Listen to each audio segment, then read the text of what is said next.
the so it is also the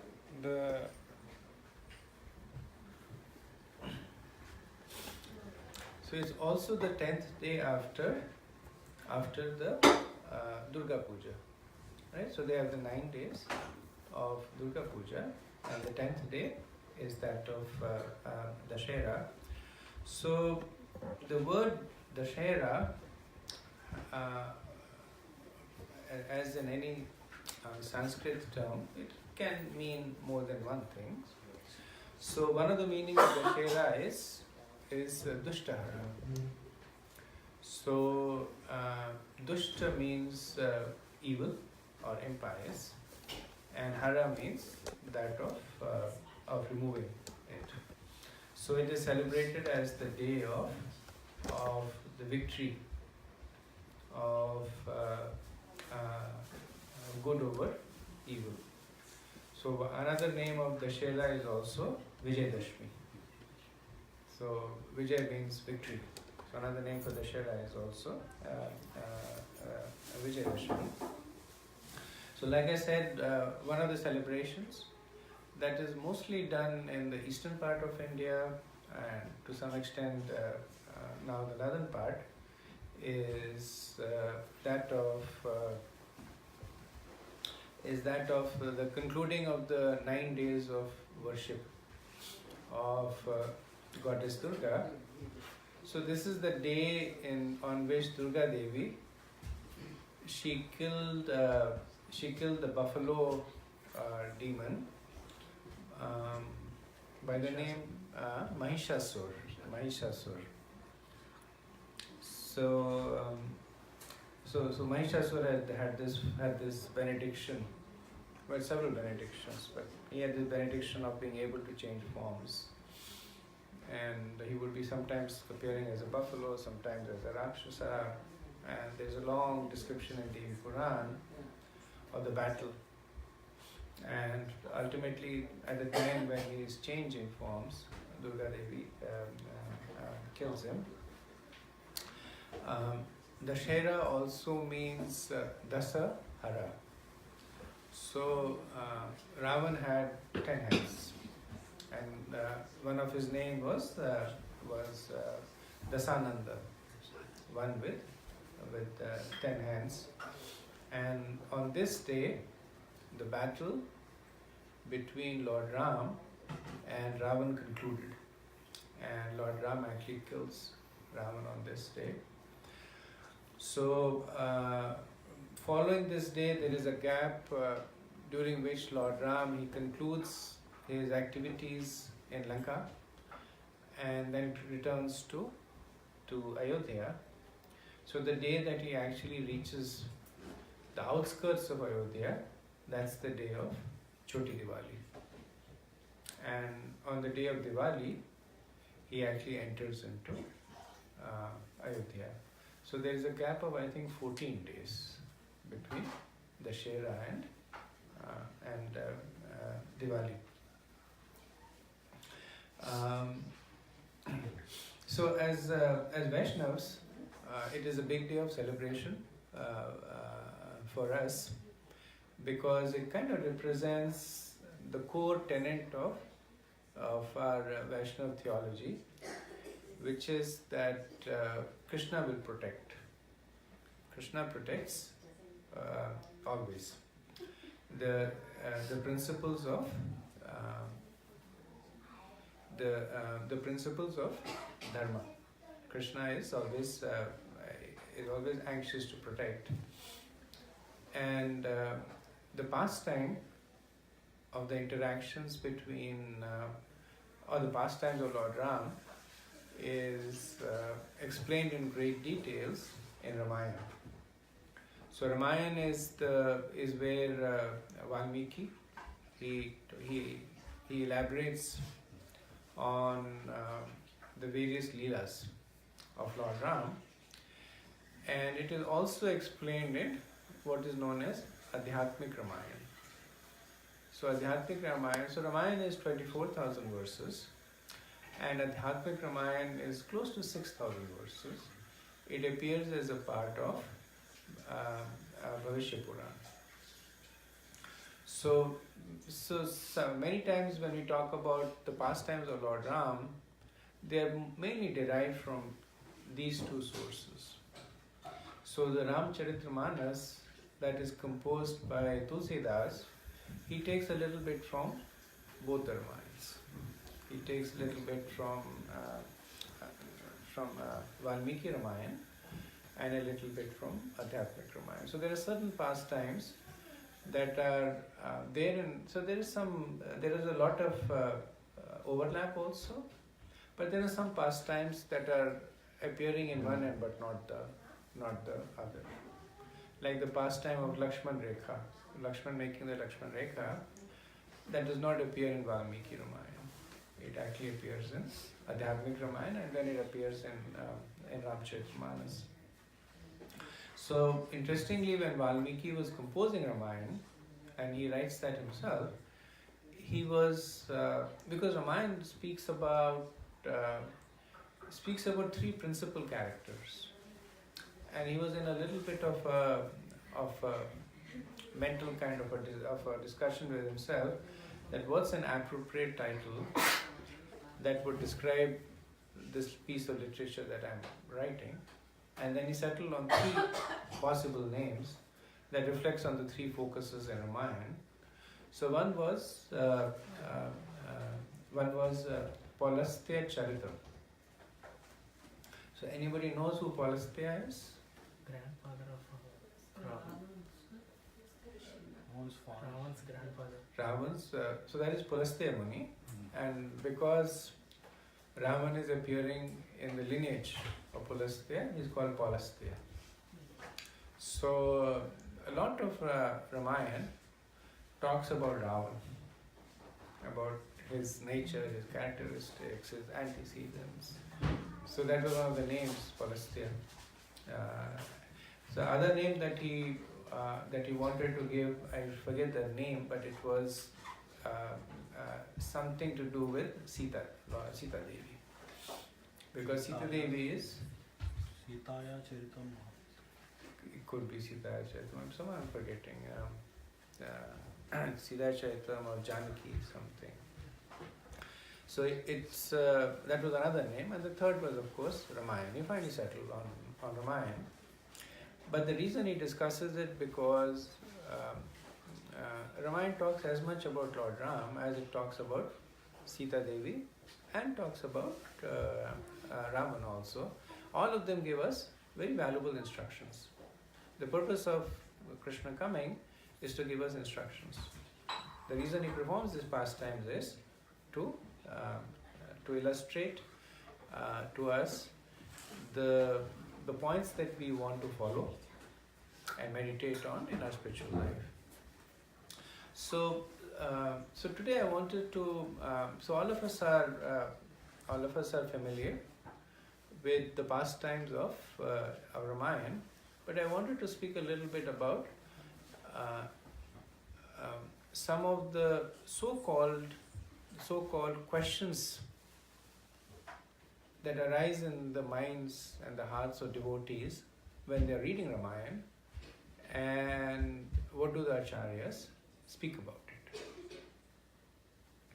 So we know the broad plot of Ramayana, that Lord Ram, he descends because of the prayers of the Devas, and based on the prayers he promises to protect them, especially from Ravan, who was extremely powerful, had defeated the Devas, had taken control on all the three worlds, and the protection that was offered by Krishna was in the form of his appearance as Lord Ram, and then he appears in the Suryavansh as the child of Dussehra,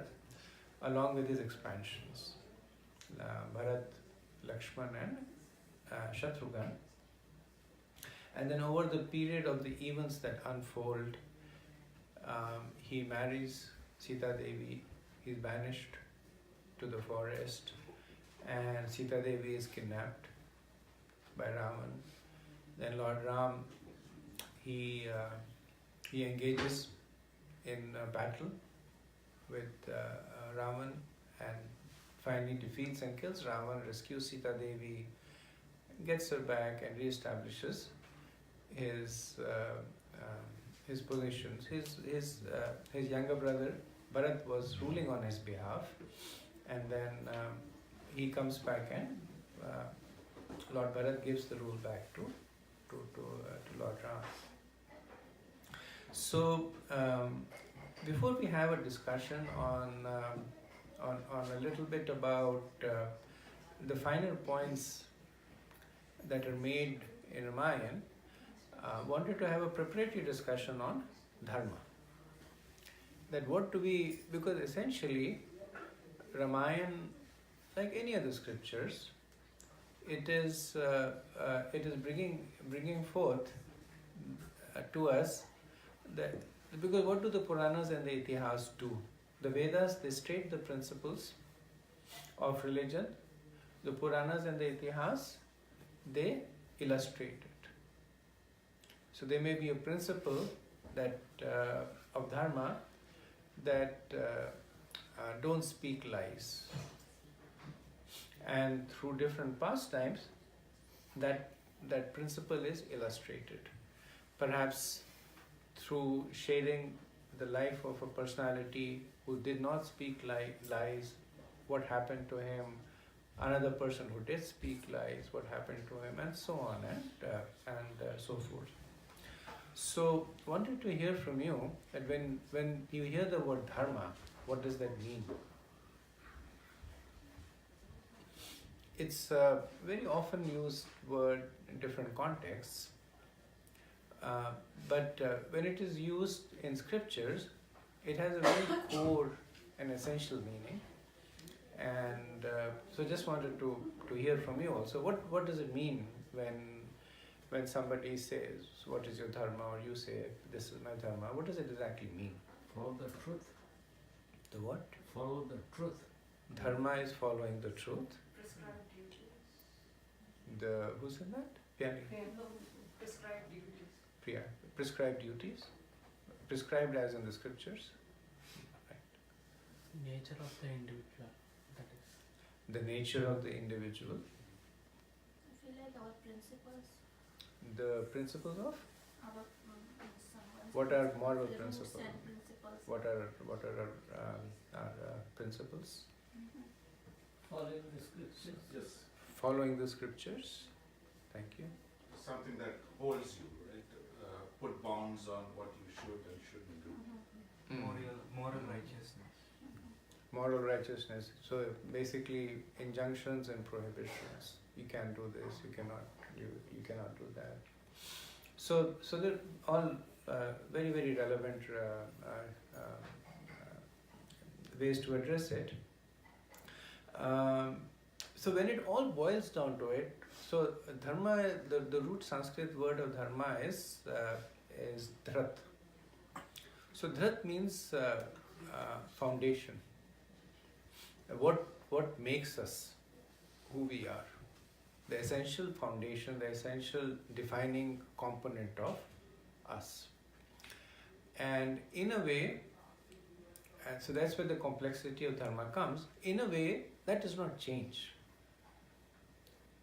Who we are does not change, but yet dharma changes. And dharma is relative only for the human beings, for nobody else. So what does it mean when we say dharma is relative? So we were discussing about the moral principles that one should tell the truth always. One should not tell lies. So let's assume I decide to lead my life following the principles of dharma. So I'm sitting in my house, a person comes running and says that I'm actually being pursued by dacoits and they're after me to kill me. Can you give me shelter in your house? And then I say yes. You go and hide in the basement. And then after some time the dacoits come and say, have you seen this person? So the principle of dharma is that I should speak the truth. I say, yes, he's sitting in the basement, right? And they go and they catch him and kill him. But then, what the principle of dharma is, it changes at the time. The same dharma that tells us to speak the truth, at that point, tells us to speak a lie. And say that, no, I haven't seen this person. So there are many, and this is actually in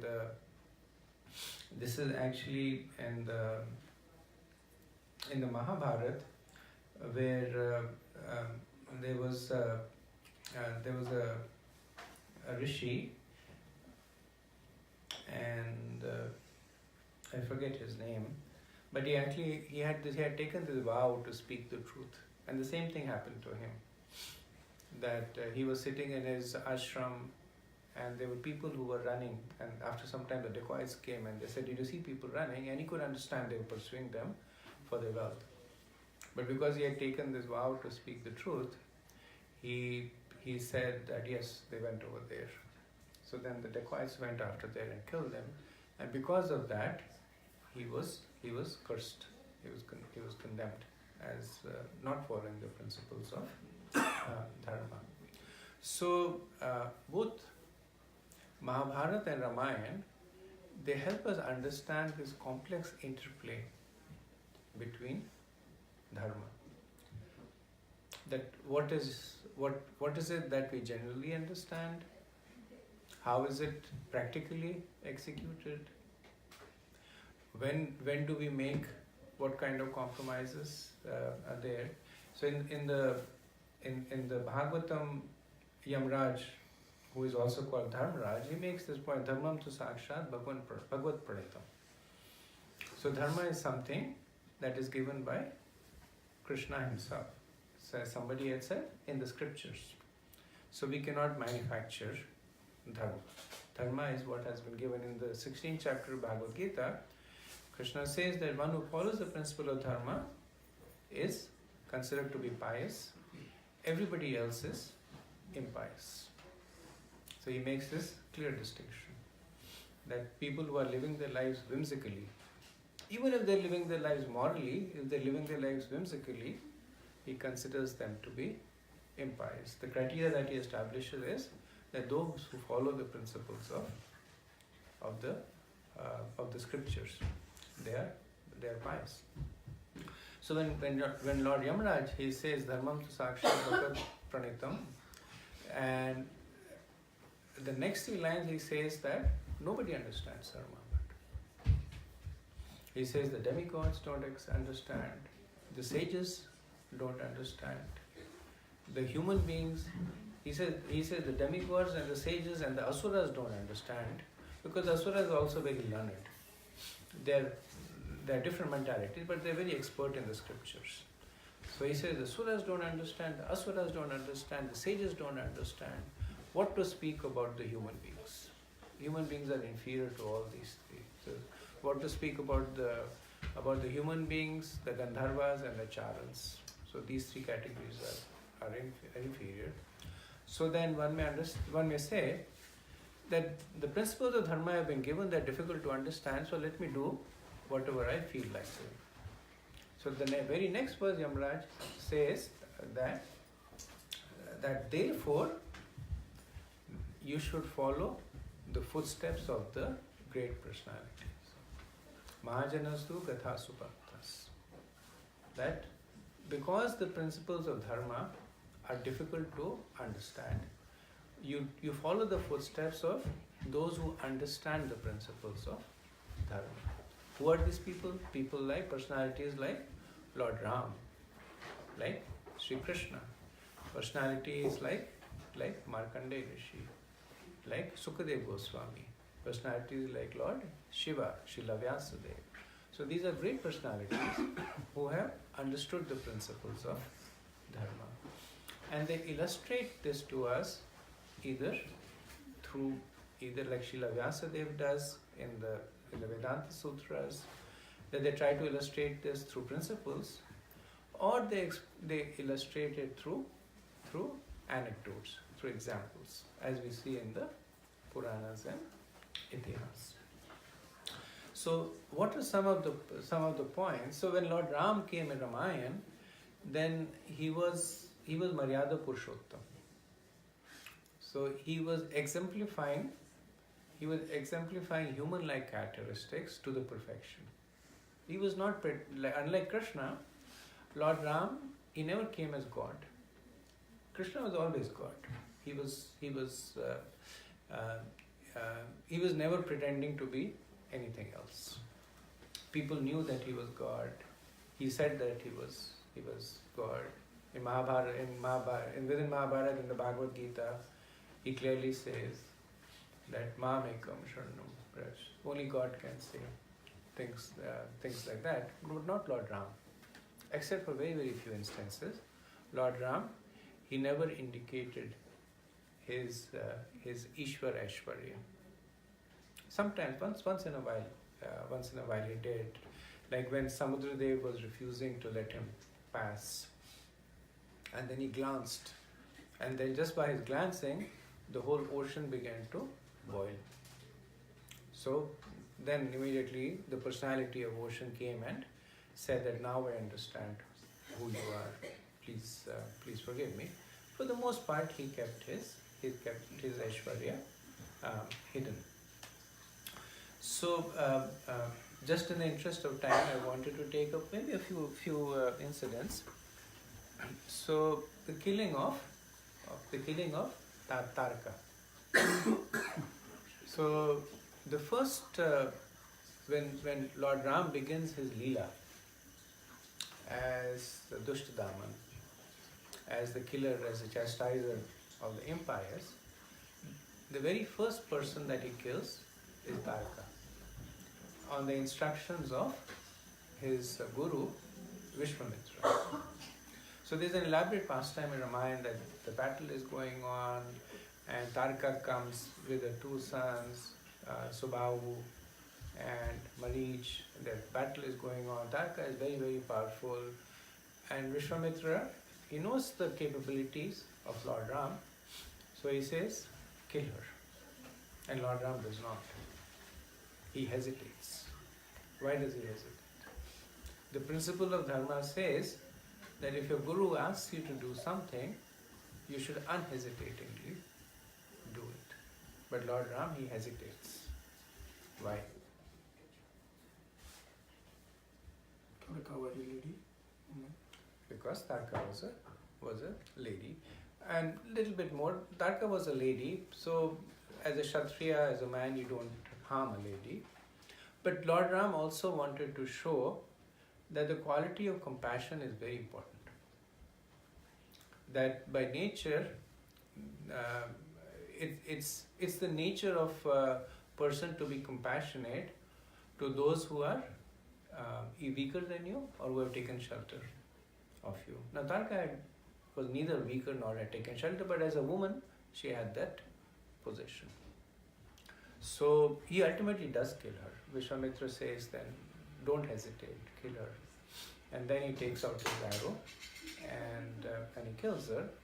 But that hesitation, it is instructive to us that the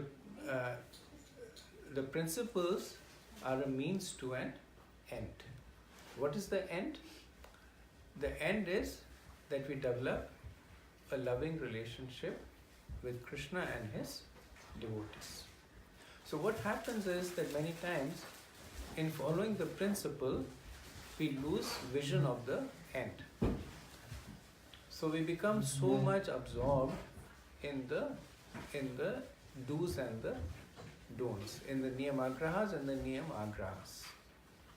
So in Krishna Lila we see that when Lord Krishna went to the Brahmins who were performing the yajnas and said, so they had bhoga there. And he did not go himself, but he sent his friends and he said that, tell them that Krishna is hungry and ask them to give the naivedya. And the Brahman said, I can't give it, we are performing the yajnas right now. There's a procedure to conclude the yajnas, and after that has been done, we can give it to you. Can't give it to you before that. And then Krishna says, go to the wives. And go to the wives, and the wives immediately they take away the food for the husband that they had prepared, their own food, whether it's offered or not, they give it to Krishna. Krishna does that pastime to show the superiority of the position. So they broke the Vedic, the rules and regulations over there. But when Krishna is asking you to do something, do it. When the principles, when the higher principle of dharma is in play, then we follow that principle of dharma. So the other pastime that is often discussed is that of the killing of Vali. So we know that pastime that Sugriv and Vali were brothers. There was a misunderstanding between them, because of which Vali, this was in Kishkinda, he banishes Sugriv.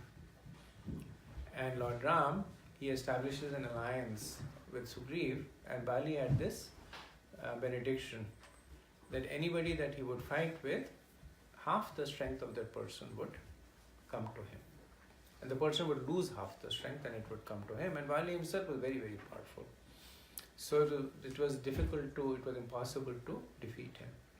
So when Sugriv challenged Vali to battle, and Vali by nature was powerful, and because of the benediction, Sugriv lost half his power to Vali. So Vali would beat him up. So then Lord Ram, he says that you go and fight, and he hid behind a tree, and he shot an arrow and killed Vali. And when he was dying, then Vali, there's a conversation between Lord Ram and Vali, where he says that you're a Kshatriya. You're the gem of the dynasty of Dussehra. And how could you do something so despicable that you're attacking your enemy? Even if, he says, firstly, I'm not your enemy.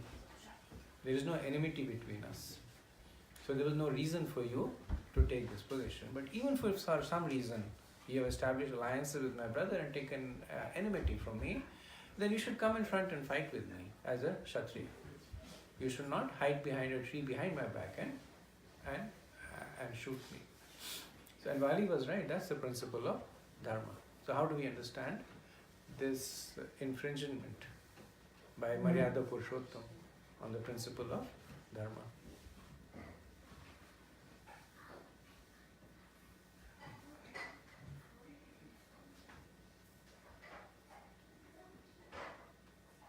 Vali is an animal. Vali is an animal. Okay. I think there is a dharma that you can kill an animal. It's the dharma that you can hunt an animal. Okay.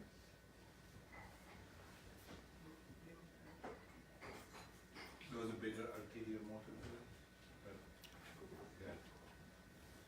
I mean, that was a step to achieving something bigger. Something bigger. Okay.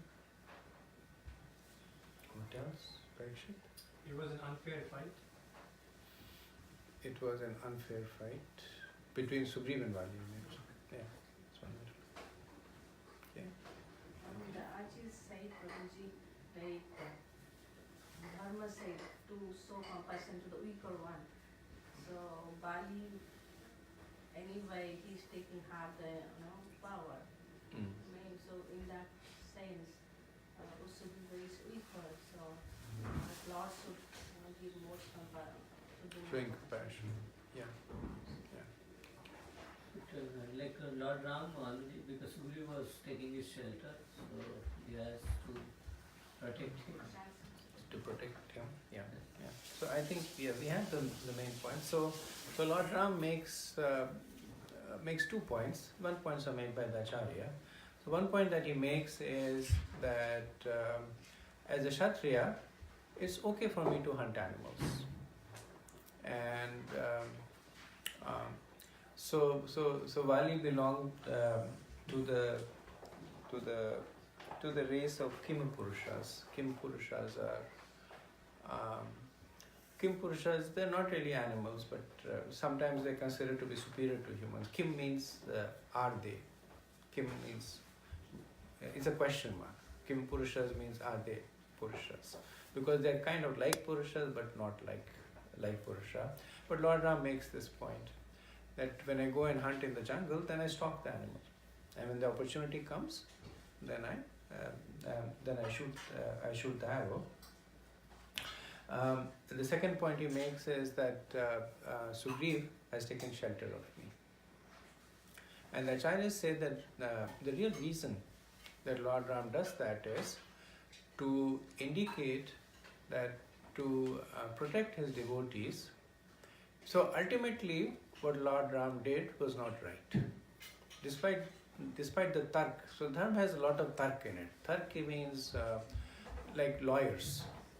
Lawyers speak about different points, and we see a little bit like, the points that are made. Unfair fight, in order to achieve greater. So these are tarkas. That they are people who logically think and establish a certain causality because of this is justified. And dharma is a lot of tarks. And then that's the nature of dharma, the relativity of dharma.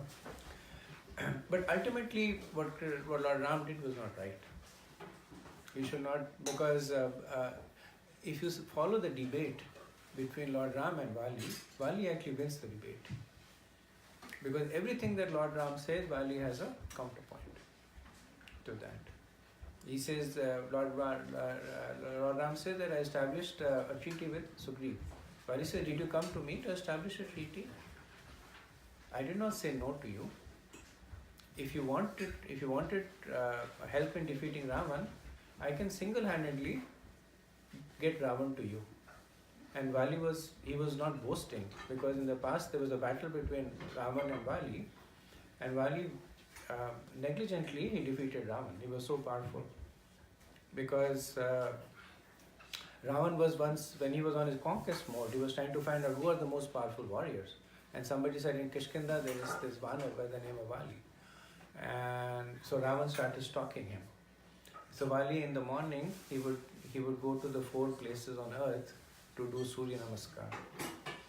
And so Ravan knew that Vali comes at this point. So he was stalking him. When Vali came, then he attacked him from behind. So Vali, without even looking at him, he captured him by his tail. And as he was captured by his tail, Vali jumped from over the 3 other points. And then Ravan started then negotiating with him. That we are both powerful warriors. It's not appropriate for you to treat me like this. You're dragging me everywhere. People are seeing that I'm wrapped in your tail. And Vali said, okay, go. Then he let him go. So Vali said, if you had established a treaty with me, I could have got Ravan for you, but you did not. So ultimately, it speaks about the Bhakta Vatsalya Bhav of Krishna. That Krishna and Lord Ram was Maryada Purushottam, very, very particular about following the rules and regulations. We see everything that Lord Ram does is exemplary. Exemplary father, exemplary father, not so much. He never had the opportunity, so to speak. But exemplary husband, exemplary king, exemplary follower of the scriptures. But yet, Sugriv had surrendered to Lord Ram. Lord Ram did not need Sugriv. He could have, if Vali can do it, if Kritavir Arjun could do it, Kritavir Arjun had effortlessly defeated Ravan. Parshuram had effortlessly defeated Kritavir Arjun. And Parshuram is a partial incarnation of Krishna. So Krishna, Lord Ram could have done this without any effort. He didn't need anybody's help. But Sugriv had surrendered to Lord Ram. In order to protect his devotees, he is willing to do anything and everything, including breaking his own word, including taking a spot on his own spotless character. Krishna breaks his word. Right? We see in Kurukshetra, Krishna breaks his word. He says, I will not pick up a weapon. And Bhishma says, I will make you pick up a weapon. And when there is a battle that goes on, Krishna says, this is my word, that I will not pick up a weapon, but my devotee wants me to pick up a weapon. So he picks up the chariot wheel of the wheel of the chariot. So that is the point that is made, that when devotees take shelter of the Lord, then that shelter transcends everything. Even transcends the rules and regulations, the principles that are given. So dharma is illustrated in great details in the scriptures, but paradharma is very simple. Paradharma is what is beyond dharma. Paradharma is that Krishna is God. You have eternal relationship with Krishna. You serve Krishna. Krishna protects you unconditionally, unquestionably. That is the simple principle of paradharma. And when one becomes a devotee, then one begins to operate on the platform of paradharma. Any questions, comments? Yes. You said he was exemplary husband. I don't think so, because he asked Sita to do a test, that she's, I'm sure we all have heard that story, That's probably next. That was next to next, but I can speak for that. Definitely some discussion. Anything else? Any other questions, comments?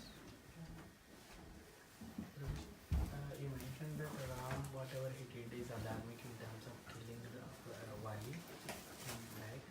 But there's one explanation that I heard, you can correct me if that is not correct. So I didn't say it is adharmic. So it's not for me to say that Lord Ram can do anything adharmic. But so these statements again have to be understood in the full context. So he did not follow the principles of dharma completely as he himself exemplified in other ways. But I think you're making some other points. Go ahead and make that. One explanation that I heard is like there are 6 kinds of aggressors, like stealing someone's wife. That is one. Then they should be treated like animals. They reduce their standings to that of animals. And So that is also one point that Vali makes. That so when Lord Ram says that there are 6 kinds of aggressors, one who gives poison, arson, stealing wife, stealing property, attacking with weapons, 5 kinds of aggressors actually. So he says, you have done all of them. You had taken away the wife of Sugriv, he had taken away his kingdom, he had attacked him with weapon. So he says, it's my duty to punish you. But then Vali says that you have to take this in the context of the guiding principles by which we live.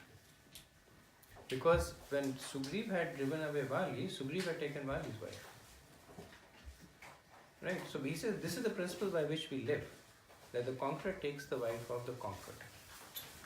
Right? He said when he took my kingdom, I took my kingdom back from him. So everything that I did to him, he had already done to me. And this was by the principles by which we operate. So then how can you say that Sugriv is right and I am wrong? Right? In Tulsidas, there is a chaupai, right? Where Vali says,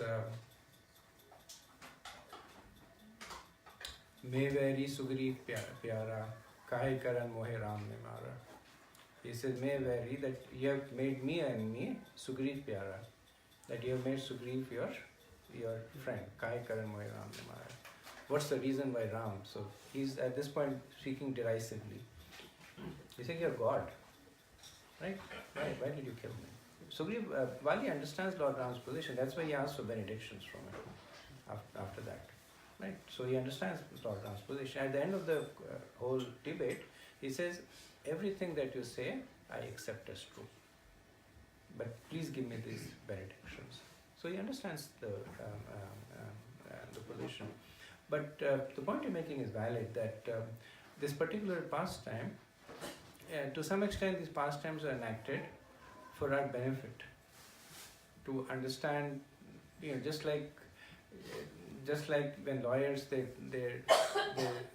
or judges, when they look to judge on a case, they try to look at precedences, what happened in the past and how were the rules interpreted. So these are the perfect interpretation of situation when there are conflicting rules that are coming. But the underlying principle that actually comes through, tattva that comes through, is the protection of Krishna, regardless of whatever it is. It's like the pastime with Sita Devi, right? So many people will raise their hand and say, but you're considering Lord Ram to be the ideal husband. I don't consider him to be the ideal husband. So when Lord Ram was performing those pastimes, so do you think he did not know this? That for centuries and centuries and millions of years later on, people will raise their hand and raise their finger at him. If he was to become Maryada Purushottam, he could have enacted it in some different way. But he did it in this way because there was a deeper lesson that he wanted to give us. Yeah? Anything else? It was very heartening to hear that the aspect of his protection. for Yes, that is even more heartening Yeah. to see that Krishna will protect even at the expense. Now he doesn't have to do it. He's God. But apichet sudorachara. Even so, even at the expense of his own name, even at the expense of his own yash, he will still protect. What more protection can devotee ask from the Lord? Yeah? Yes, thank you. Anything else? Questions, comments? Parishit and then Rajneesh.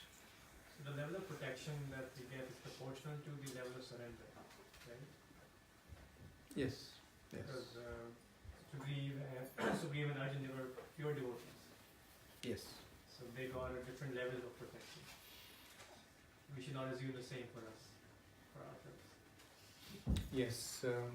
Yes and no. So we should not assume the same for us, but we should assume that Krishna is capable of giving that level of protection. Krishna says, ye thamam prapadyante tam tate bhajamyam. That as one surrenders to me, I reciprocate. The point that you're making. So we should not.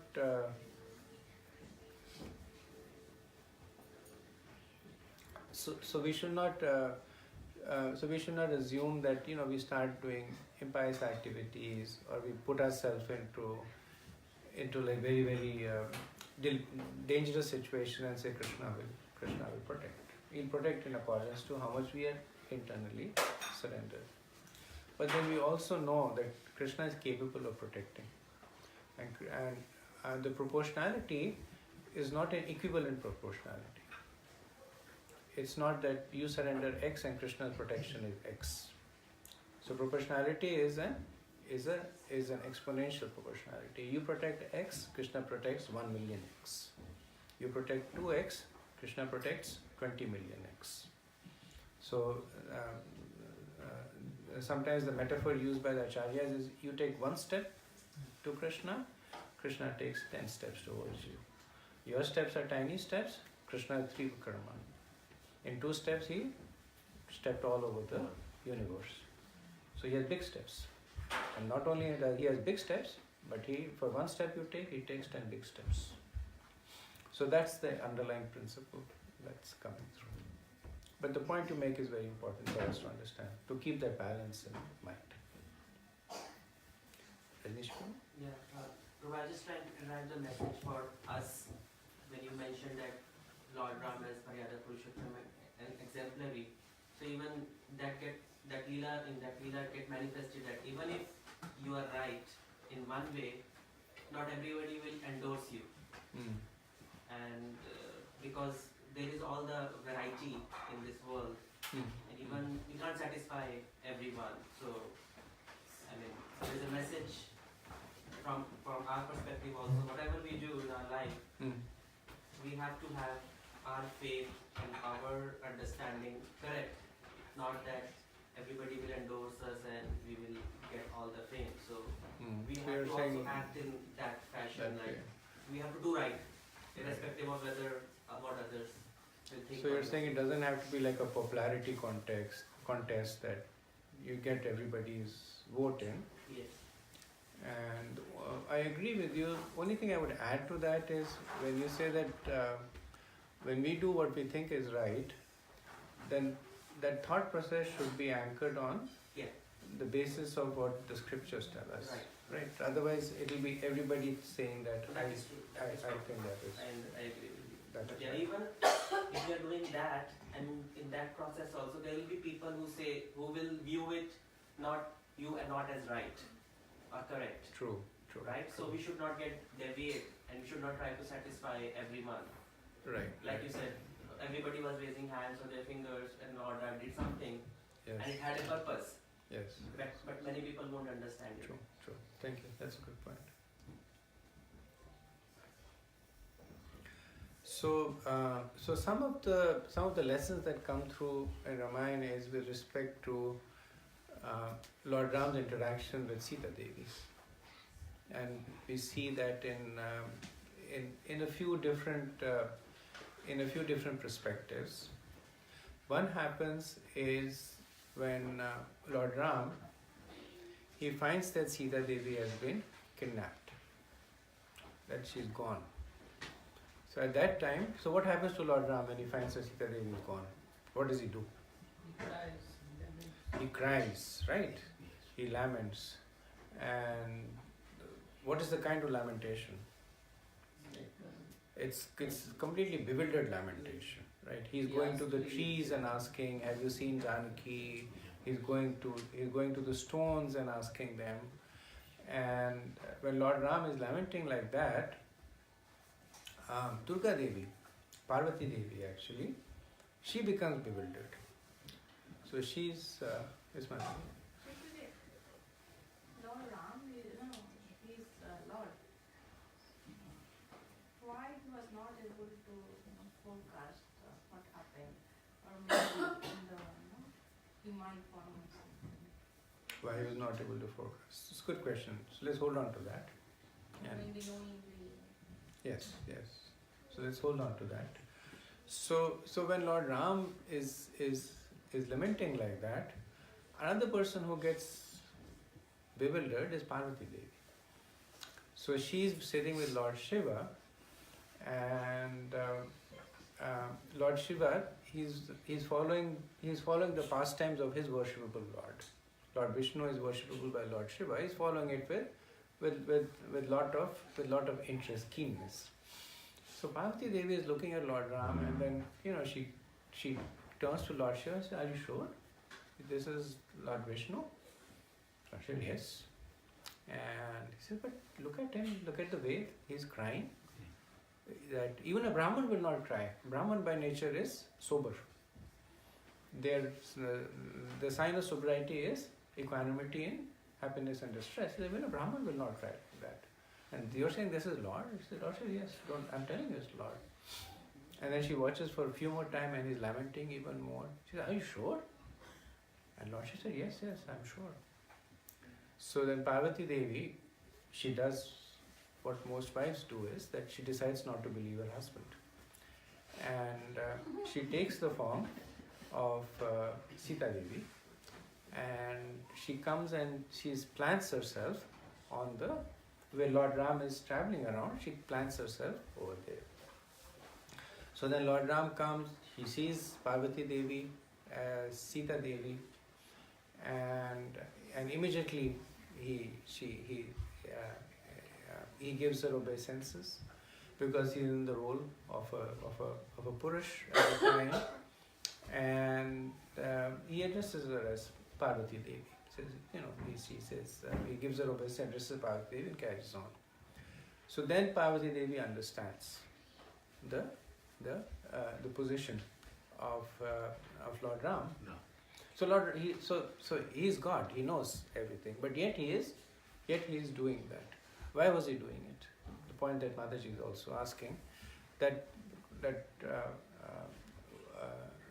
Maryada Purushottam, best of the Purushas, always sober.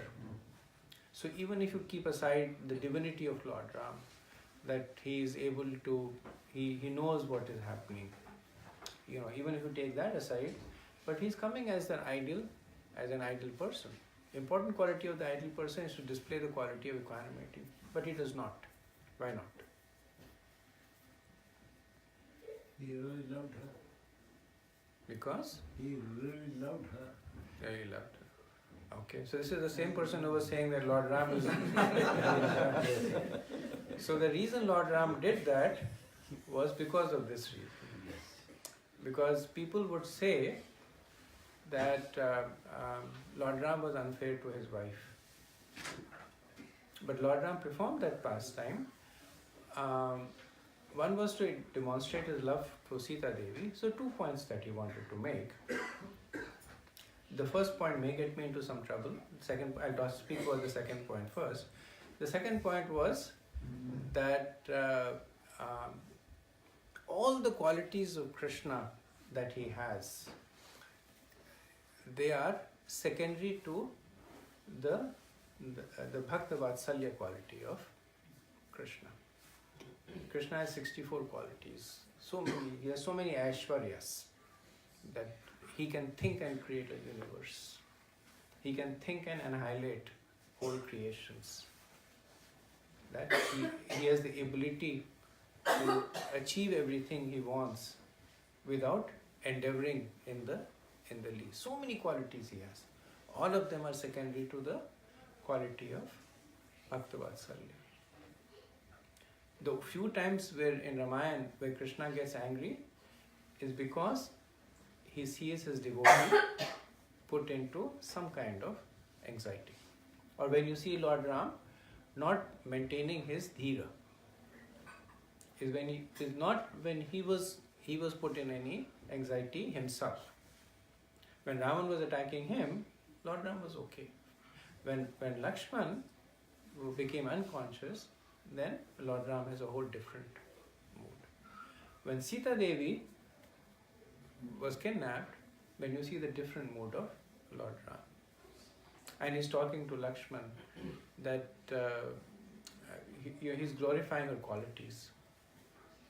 That on her own, she may be eaten by animals in the forest. But her feet are so tender that even when she walks on the ground, then just walking on the ground, her feet become bruised. And she's so gentle and etc. etc. So as he's meditating on her qualities, then his anxiety is also increasing. So the same point is made again. That so the Vedas talk about so many qualities of Krishna. The principles of the Vedas, they exemplify so many things that Krishna holds dear. Truthfulness, morality, religiousness. But the one thing that he holds the most dear to him, to his heart, is his affection to his devotees. That's why dealing with devotees is very, very important. Because you may be the most moral, religious. In Chaitanya Leela, there are examples of the same principles are made over and over again. In Chaitanya Leela, there are examples of Pakka Brahmans following the rules and regulations, but who are disrespectful to devotees. And Mahaprabhu he does not even want to see their face. He considers them to be the greatest offenders. Even though they are Pakka Brahmans, following all the, being Vipras, following all the rules and regulations, but because they are disrespectful to devotees, Mahaprabhu says they have nothing to do with that. One point that was made. Second point that Lord Ram wants to demonstrate, and this is by some of the acharyas, which is the detrimental influence of Stri Sangha. That because of the point that Lord Ram is making, that I am the greatest of the kings. I am Purushottam. I am the best of the Purushas. But in association of women, see what has happened to me. I am moving around the forest like a madman. the secondary point that is made over here. Any questions, comments on this?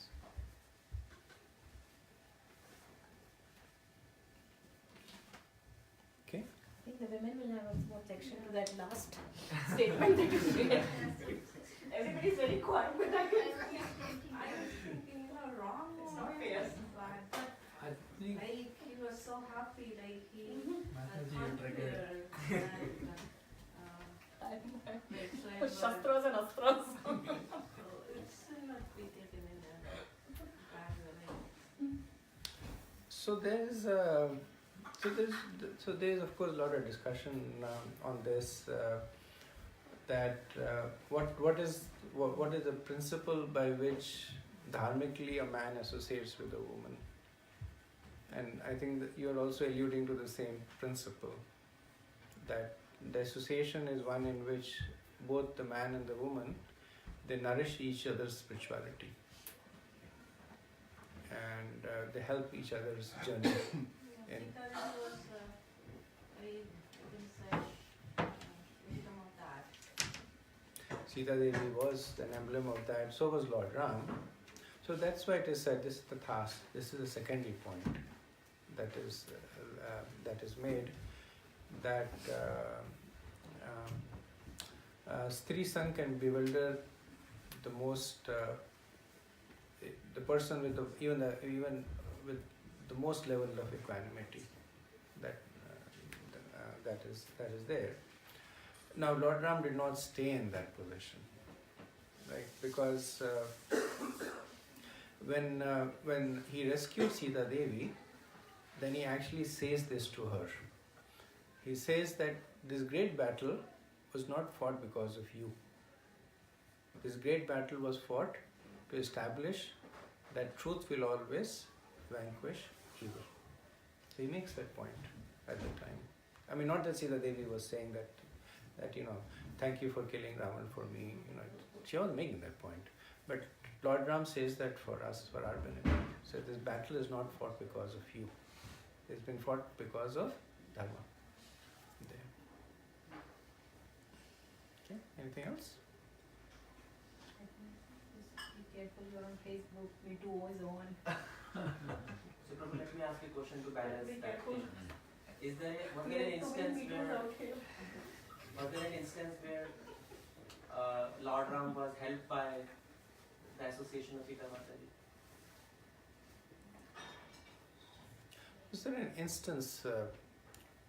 So if you look at the flow in Ramayana, then you see this very strong mood of gratitude in Lord Ram towards Sita Devi. Very, very strong mood. And contrary to what is believed, Sita Devi was not a very mild and retiring person. She was strong, very strong person. If you see the conversations, so Sita Devi was like, as long as things were going her way, she was pretty okay. When things did not go her way, then you saw a different roop, a different form of Sita Devi. Rampad Maharaj in his Ayodhya Yatra, he talks about it, that when Dashrath, he asked Lord Ram to go to the forest, Lord Ram said, okay. So he takes his bow and arrow, he's going. Sita Devi says, I'm coming with you. Lord said, no, you're not banished. I'm banished. You don't have to go. And Sita Devi said, you're calling yourself a man? Are you really a man? What kind of a man will abandon his wife and go? Then she says, is this who that my father married me to? Right? That's the starting of that dialogue that came in. Sita Devi says that, is this the kind of person that my father married me to? That when things become tense, you are abandoning the principles of marriage. And then she preaches to Lord Ram about the duties of a husband. Not so much about the duties of a wife. Preaches to him about the duties of a husband. And Lord Ram is very quiet. So he's not saying, let's get matters straight over here. I'm Vishnu, so he does not say that. And he says, Janaki, whatever you want, it'll happen. But the interesting thing is that Urmila does not have the same discussion with Lakshman. Because Urmila is the younger sister of Sita Devi. Ram and Lakshman were married, two sisters. Right? But when Lakshman came to Urmila and said, I'm going with Ram to the forest, so she said, see you after 14 years. Right? Different mode. Right? Both of them are exemplary. Sita Devi went with Lord Ram because it was a duty to serve her husband. Urmila Devi let Lakshman go because that was the best way that Lakshman could serve Ram. Because she said, she didn't say see you after 14 years, I was joking. Because she said that if I go with you, your attention will be divided. As a husband, it's your duty to serve me. As a brother, it's your duty to serve Ram. So the mood of a devotee is that it's not so much about me and Krishna, it is about me and service to Krishna. Krishna says that one who considers himself to be my devotee is not my devotee. One who considers himself to be a devotee of my devotee is my devotee. So Urmila Devi is actually exemplifying that quality. She said this 14 years was very long for me, very difficult to live without my husband. But I understand that your service to the Lord is much more important than what I want. So please, farewell. Yeah. In my opinion, Urmila had more sacrifice than Sita Mother. Okay. I think the key point over here is in my opinion. In my opinion.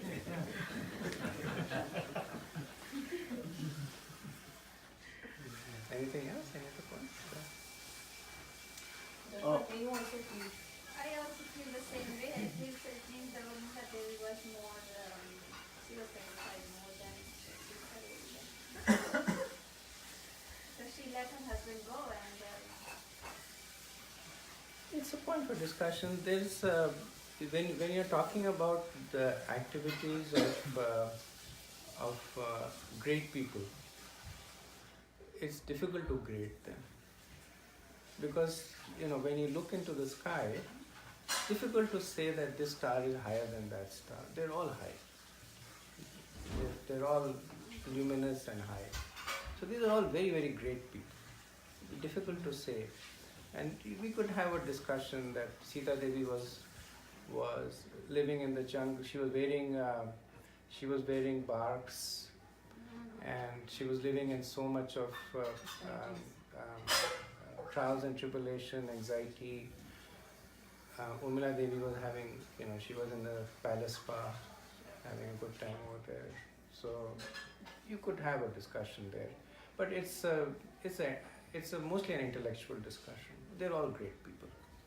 Yeah. Right. So, but you can say, in my opinion, if it helps you, you can say that. Also, this is just our perspective. Maybe, shastrically or like you're saying, they were all very strong women and, she probably wasn't seeing it as a sacrifice, but she was seeing it as a duty and she wanted to do it with full, grace and love and devotion. Right. Because she's The underlying mood in both Urmila Devi and Sita Devi was, how can we position ourselves to best serve our Lord?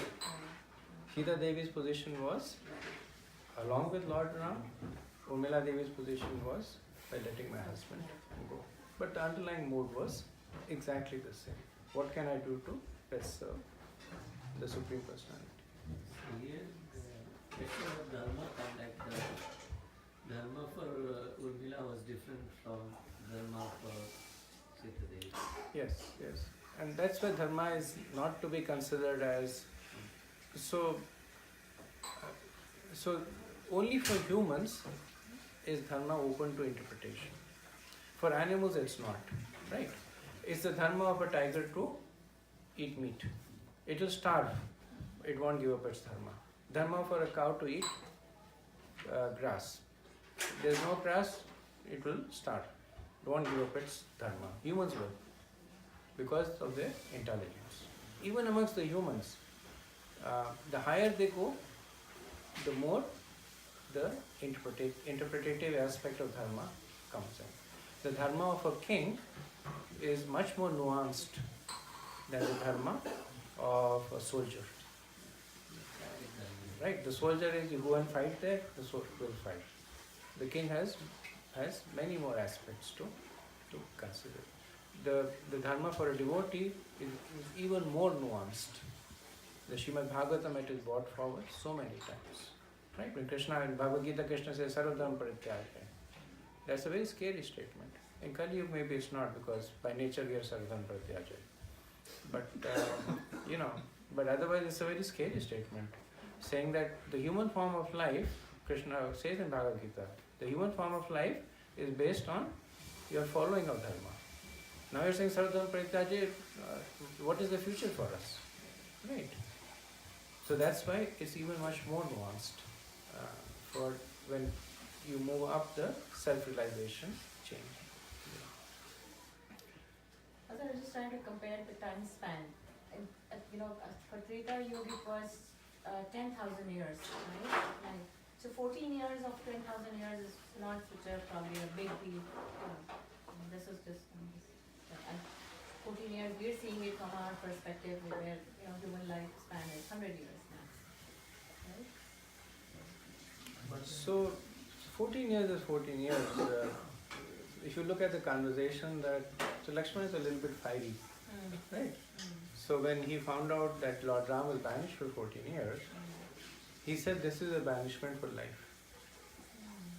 Because at least, the point he makes is that in palace intrigue, if you lose your connection, whether you lose it for 1 year or for 10 years, it is gone. He says, what will you do? He tells Lord Ram, what will you do after 14 years? When you come back, Bharat would have already consolidated his position. He would have established his allies.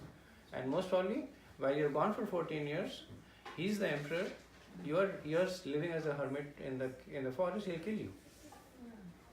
Lord Ram chastises Lakshman for that, but he's making that point, that 14 years is not like 14 days. 14 years is you're giving up your position as being the king for eternity. So eternity means for the rest of their lives. But yeah, you're right. After 14 years, Lord Ram comes back, and then he rules the kingdom for 11,000 years. After that. Okay, last question, then we'll stop. I think we can call the children also. One question, Rama. Like you mentioned, one of the quality of Sita Devi, like when things not go well, like the extremity, other extremity of the person comes out. But in Sita Devi's case, it's very right because she did everything dharmic. But what is the things that we should be careful? Because sometimes we also encounter with some people, they may be extremely appearing decent, but then interests are harmed. Then they become like.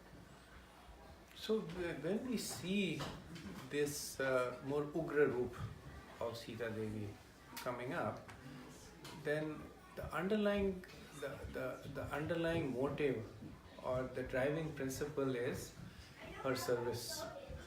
When she sees that there is a situation in which her service to Lord Ram is being interrupted, then she becomes fire and brimstone there. When Lord Ram banished Sita Devi, you don't see that ugra roop at that time. Right? She says, he is my Lord. He wants me to live in the forest away from him. It is his decision there. Right? But the mood that we want to exemplify is that is this helping our service or not? If it is helping, then we give it 100%. If it is not, then we give a 200% to see how we can change that to be a situation that is conducive to our service. Yeah? Okay, so we'll end over here. Srila Prabhupada ki jai. No. Namaste.